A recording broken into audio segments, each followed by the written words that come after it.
విజయవాడ నుంచి Kranti latest updates అందిస్తారు. క్రాంతి చెప్పండి, ఈ మీటింగ్ మీద విజయవాడలో కొంత చర్చ జరుగుతూ ఉంటుంది.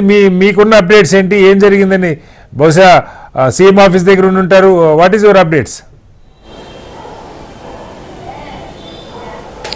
ఆంధ్రప్రదేశ్ సీఎం చంద్రబాబు నాయుడు అలాగే తెలంగాణ సీఎం రేవంత్ రెడ్డి భేటీ తర్వాత కొంత కీలకమైన సమాచారం మనం చూసుకున్నట్లయితే ఏవైతే ఆస్తులు అప్పులు విషయాల్లో కొంత క్లారిటీ వచ్చింది. ఇరు రాష్ట్రాలకి సంబంధించినటువంటి సమస్యలు ఏవైతే ఉన్నాయో, ఇప్పటి వరకు ఏవైతే సమస్యలు జటిలంగా ఉన్నాయి అని భావించారో వాటి విషయంలో ఆస్తులు అప్పులు ఇవే ఎక్కువగా ముఖ్యమైన ఇవిగా చెప్పుకోవాలి మనం. అయితే ఈ విషయంలో కొంత క్లారిటీ వచ్చిందనే చెప్పుకోవాలి. కొంత ఉమ్మడి ఆస్తులు ఏవైతే ఉన్నాయో అలాగే ఉమ్మడిగా పే చేయాల్సినటువంటి ఏవైతే ఉన్నాయో వాటిలన్నిటికీ సంబంధించినంత వరకు కూడా ఒక నిర్ణయానికి అయితే వచ్చినట్లుగా తెలుస్తోంది. ముఖ్యంగా 7 మండలాలు, పోలవరం కోసం 7 మండలాలు ఏవైతే ఆంధ్రప్రదేశ్ లో కలిపారో వాటికి సంబంధించి 5 గ్రామాలు తిరిగి తెలంగాణకి ఇవ్వాలి అని చెప్పి తెలంగాణ నుంచి డిమాండ్ వస్తున్న నేపథ్యంలో దీనికి సంబంధించి ఒక సానుకూలంగా వాతావరణంలో ఒక చర్చ అయితే జరిగినట్లుగా మనకు తెలుస్తోంది. దీంట్లో ముఖ్యంగా చూసినట్లయితే